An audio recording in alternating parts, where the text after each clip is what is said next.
আশেপাশের এলাকায় একের পর এক ককটেল বিস্ফোরণ হয়েছে এবং বহু বাসে অগ্নিসংযোগ করা হয়েছে।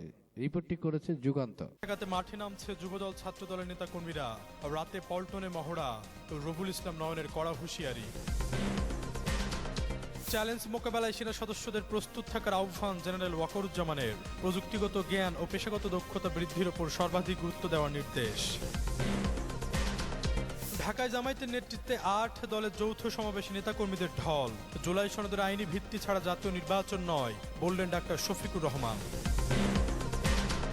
নির্বাচন সামনে রেখে চূড়ান্ত প্রস্তুতির পথে অন্তর্বর্তী সরকার।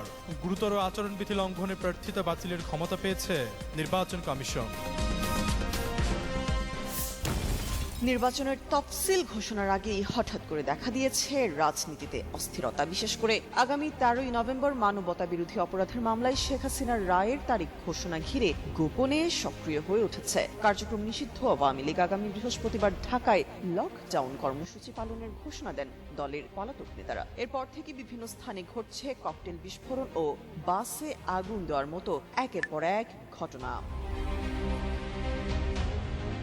সোমবার সকাল থেকে রাত পর্যন্ত ঢাকার 8টি স্থানে ককটেল বিস্ফোরণের ঘটনা ঘটিয়েছে দুর্বৃত্তরা। যাত্রীবাহী 4টি বাসেও ধরানো হয়েছে আগুন। যদিও এসব ঘটনায় হতাহতের খবর নেই, তবুও জনমনে ছড়িয়ে পড়েছে আতঙ্ক।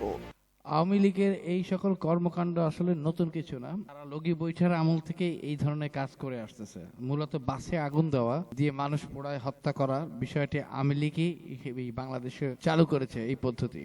প্রধান কার্যালয়ের সামনেও বিস্ফোরণ ঘটে। সন্ধ্যায় মৌচাক শেরেবাংলা নগর, মিরপুর 10 ও খিলগাঁওয়ে ককটেল বিস্ফোরণ ঘটানো হয়। এদিকে বাড্ডা, শাহজাদপুর, ধানমন্ডি ও যাত্রাবাড়ি এলাকায় যাত্রীবাহী বাসে আগুন ধরিয়ে দেওয়া হয়।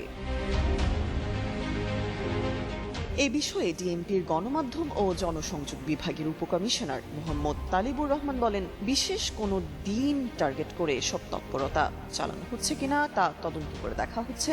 জড়িতদের আইনের আওতায় আনতে কাজ করছে পুলিশ।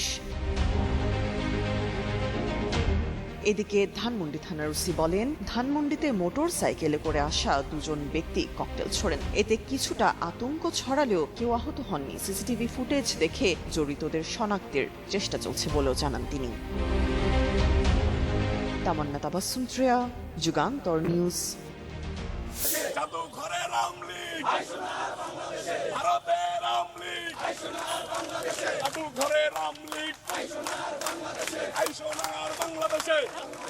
মুজিববাদের ঠাঁই নাই আমার সোনার বাংলায়, আমার সোনার বাংলায়। মুজিববাদের ঠাঁই নাই, মুজিববাদ গেলি কই, হই হই লই লই, মুজিববাদ গেলি কই, হই হই লই লই, মুজিববাদ গেলি কই, হই হই লই লই, মুজিববাদ গেলি কই, হই হই লই লই, মুজিববাদ গেলি কই। বাংলায় মুজিববাদের ঠাঁই নাই, মুজিববাদের ঠাঁই নাই আমার সোনার বাংলায়, আমার সোনার বাংলায়। মুজিববাদের ঠাঁই নাই। সন্ত্রাসীদের কালো হাত ভেঙে দাও, গুড়িয়ে দাও। বোমাবাজদের কালো হাত ভেঙে দাও, গুড়িয়ে দাও। ধর্ষকদের কালো হাত ভেঙে দাও, গুড়িয়ে দাও। চাঁদাবাজদের কালো হাত ভেঙে দাও, গুড়িয়ে দাও। আওয়ামী লীগের কালো হাত ভেঙে দাও, গুড়িয়ে দাও। যুবলীগের কালো হাত ভেঙে দাও। বাংলাদেশে খুনি আওয়ামী লীগ, সোনার বাংলাদেশে। ইতিহাসের আওয়ামী লীগ, সোনার বাংলাদেশে। ধর্ষকের আওয়ামী লীগ, সোনার বাংলাদেশে। ধর্ষক আওয়ামী লীগ, সোনার বাংলাদেশে। চাঁদাবাজ আওয়ামী লীগ, সোনার বাংলাদেশে। মায়ের খেদে আওয়ামী লীগ, সোনার বাংলাদেশে। পাশের লাঠি খাইতে আওয়ামী লীগ,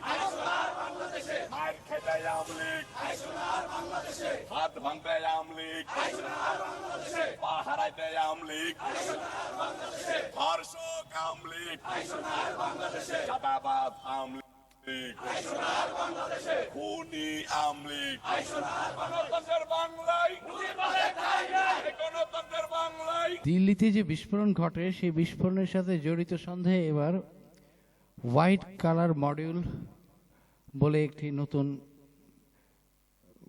শব্দ তৈরি হয়েছে, যেটা আসলে বলা হচ্ছে কারণ হোয়াইট কালার মডিউল এটার সাথে চিকিৎসকরা জড়িত। একাধিক চিকিৎসকের নাম পাওয়া যাচ্ছে, মুসলিম চিকিৎসক, এবং তাদের সাথে জয়সী মোহাম্মদের সংযোগ দেখানো হচ্ছে। এইভাবে বিভিন্ন নিউজগুলো সামনে আসছে। কিছু রিপোর্টে এদেরকে জেএমএম এর পাশাপাশি গাজওয়াতুল হিন্দ র্যাডিক্যাল গ্রুপের সঙ্গেও সম্পর্ক বেঁধে কথা বলা হচ্ছে। সঙ্গে পুলিশ বলছে এটা একটি বহু রাজ্যের Faridabad, Jammu and Kashmir white colour terror module এবং ब्लास्ट के बाद चौकी में से आए अंदर से, जो मौके पे आए मेरे साथ जो बॉडी निकलवा रहे थे गाड़ी में से, गाड़ी में ऐसे डैमेज हो गई थी बॉडी जो हमें चीर के मतलब पब्लिक की मदद से निकालनी पड़ रही थी। अब फिर 10 मिनट बाद पुलिस प्रशासन आया यहाँ पे, जो बॉडी निकलवाया, 4 बॉडी मैंने टैक्सी ड्राइवर की ड्रेस में वो निकलवाई है, एक जिंदी बाकी 3 बॉडी। गाड़ी जो आपने आइडेंटिफाई की है वो कहाँ का नंबर था, कैसी गाड़ी थी? मैं नंबर पूरा याद नहीं, मैं नंबर प्लेट मैंने दीवार से उठा के उस गाड़ी की आधी थी, HR नंबर HR 26 करके लास्ट में 7674 है। अच्छा, हाँ, हरियाणा की नदीम नाम, उस मोमडन का ही नाम है, नदीम करके कुछ नाम था उसमें। मैं इतने उसके नंबर के फोटो लेने वाला था, इतने एक पुलिस वाला उसे बंद करके गाड़ी चल रही थी, चली हुई गाड़ी जो फर्स्ट में जिसमें ब्लास्ट हुआ, कौन सी गाड़ी थी? 7674 है। गाड़ी थी अगर आप बता गाड़ी में नहीं बता पाएंगे, नहीं बता पाऊंगा, आधी गाड़ी मेरे आगे तो इंजन सब फूका पड़ा है, गाड़ी आधी कैसे बताऊंगा, उसमें जो बैठे वो नहीं बता पाऊंगा कितने हैं। घायल देखा या कैजुअलिटीज आपने कुछ देखा? कैजुअलिटी नीचे रोड पे से 2 लोग उठाए जो आधे हैं, शरीर में आधे, शरीर में आधे पूरे भी नहीं, आधे जो उठा के गाड़ी एम्बुलेंस में रखे, बाकी 4 गाड़ियों में से निकाले हैं जबरदस्ती, जो लोहे में उसमें दब गए हैं, गाड़ी डैमेज हो गए हैं। एक गाड़ी ब्लास्ट होने के बाद कुछ देर के बाद फिर दूसरी CNG गाड़ी थी, सारी CNG ब्लास्ट होने लगी, पब्लिक हटाई, जब भी उसमें से बॉडी निकाल रहे हैं। पहली जो गाड़ी में धमाका वो कितनी तेज था धमाका जो पहली गाड़ी में? गाड़ी में इतना तेज धमाका था, यहाँ से मैं कह रहा हूँ 1 किलोमीटर तक धमाका गया है, इतना तेज धमाका था। कितनी देर बाद यहाँ पर जो है 10 मिनट बाद सब आए, 6:50 में मैंने फोन, जब मैं मेट्रो में जाने लगा 6:50 में धमाका हुआ है, उसके 10 मिनट बाद 10 मिनट में तो हमने बॉडी सब निकाल दी थी। आपने कुल कितनी बॉडीज निकाली? मैंने 4 बॉडी गाड़ी में से निकाली, 2 बॉडी रोड से उठाई है। উমর মোহাম্মদ যে কিনা পেশায় চিকিৎসক, i20 গাড়ির স্টিয়ারিং ছিল তার হাতে, কিন্তু কখন সে ঢুকলো, কতক্ষণ সে অপেক্ষা করলো সিগন্যালে, মানে একের পর এক টাইম লাইনটা যদি একটু তুমি আমাদের সামনে তুলে ধরো। দেখো, যখন গতকাল স্বরাষ্ট্রমন্ত্রী বলেছিলেন কি সব অ্যাঙ্গেল সব অপশনসগুলো তারা তদন্ত করবেন, অন্যদিকে আজকে প্রধানমন্ত্রী বলেছেন কি তদন্তকারী সংস্থাগুলো তদন্ত করছে, যারা দোষী রয়েছে তাদেরকে শাস্তি দেওয়া হবে। এখানে ডক্টর উমরের ভূমিকা সবথেকে গুরুত্বপূর্ণ, কেন কি ডক্টর উমরের যে এখন অবধি ট্র্যাক করতে পড়েছে দিল্লি পুলিশ এবং NIA, সেটাতে জানা যাচ্ছে কি সেও ফরিদাবাদের মডিউলেরই একজন সদস্য। ফরিদাবাদ থেকে সে সকালে বেরোয় এবং তখন বদরপুর বর্ডার হয়ে দিল্লিতে ঢোকে। দিল্লিতে ঢোকার পর 3টের সময় সে পৌঁছে যায় লালকেল্লা এলাকায়, সুনারি মসজিদ। এই খবরগুলো বলছে যে এই নেটওয়ার্কে উচ্চ পরিমাণ বিস্ফোরক অস্ত্র এবং কয়েকজন চিকিৎসক কিঞ্চিত ভূমিকা রাখছে। এখানেই জেম লিংক উল্লেখ হয়েছে। দেশের তদন্ত এবং ফরেন্সিক কাজ চলছে, দেশীয় তদন্ত এবং ফরেন্সিকের কাজ চলছে, ফলে চূড়ান্ত দায় স্বীকার বা আনুষ্ঠানিক ঘোষণা না হলে সমস্ত বিবৃতি অন্ধকার নিশ্চিত হিসেবেই ধরে নিতে হবে। তবে এখানে সংবাদপত্র দেখে বা অন্যান্য নিউজে যা প্রকাশিত হচ্ছে তাতে বলা যেতে পারে যে গ্রেপ্তার হিসেবে যে ডাক্তারদের নাম আসছে প্রতিটি সূত্রে আলাদা হলেও সেটা উল্লেখ করা হয়েছে যে ডক্টর মোজাম্মেল আহমেদ আর ডক্টর আদিল মজিদ, ডক্টর আদিল মজিদ, দেন ডক্টর মোহাম্মদ উমর যে মারা গিয়েছে বলা হচ্ছে। রিপোর্টে বলা হচ্ছে যে এই ব্যক্তিটি গাড়ি চালাচ্ছিলেন এবং লাইসেন্সধারী সন্দেহভাজন এবং বিভিন্ন সূত্রে তিনি বিস্ফোরণে নিহত বলে উল্লেখ আছে। 2 দশক ভিত্তিক সংখ্যা ভিন্ন, কিন্তু কয়েকটি সূত্রে বলা হয়েছে তিনি মারা গেছেন। ডক্টর শাহিন সৈয়দ, এই ডক্টর শাহিন সৈয়দ সংক্রান্ত নাম এসেছে এখানে এবং একজন নারী ডাক্তার হিসেবে রিপোর্টগুলোতে দেখা যাচ্ছে যাকে মহিলা রিক্রুটমেন্ট হিসেবে দেখানো হয়েছে। এই সন্ধ্যে আর 7:30 8টা অবধি যে তার অ্যাক্টিভিটি ছিল সেটাকে ট্র্যাক করার চেষ্টা করা হচ্ছে, কোথায় কোথায় সে গেছিল, এবং সেটার জন্য সাহায্য হচ্ছে CCTV। সেই CCTVর মধ্যে আমরা অনেক জায়গায় দেখতে পাচ্ছি তাকে কি সে পার্কিংয়ে বেরোচ্ছে, এবং যখন গাড়ি i20 তার গাড়ি পার্কিংয়ের দিকে যাচ্ছিল তার ফুটেজও দিল্লি পুলিশের কাছে এসছে। এই তল্লাশি কিন্তু একটা বড় রোল রয়েছে এই ওমরের, এবং তার ভূমিকাই তদন্ত করা হচ্ছে, কেন কি যে তারগুলো রয়েছে, যে ডটসগুলো রয়েছে, একদিকে কাশ্মীর, পুলওয়ামা, অনন্তনাগ, তারপরে হরিয়ানাতে ফরিদাবাদ, দিল্লিতে লালকেল্লা এবং ইউপিতে সাহারানপুর। এবং ডাক্তারদের একটা যোগ রয়েছে, যারা যারা ডাক্তারির পড়ার পর ডাক্তারিতে যোগ দিয়েছেন, প্রাইভেট হাসপাতালে কাজ করছিলেন, এদের ভূমিকা চলে এসছে। এদেরকে আটক করেছে দিল্লি পুলিশ এবং জম্মু কাশ্মীর পুলিশ, এবং তাদের ভূমিকা তদন্ত করা হচ্ছে।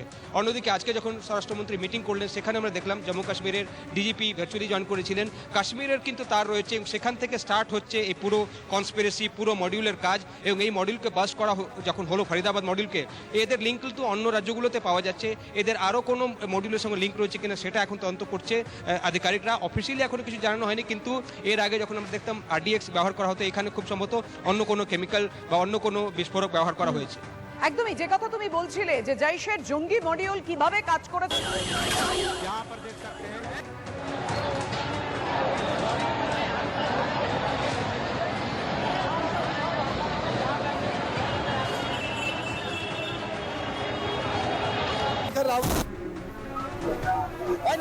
ছিল পার্লামেন্ট অ্যাটাকের মাস্টার জয়শী মোহাম্মদের সেকেন্ড ইন কমান্ড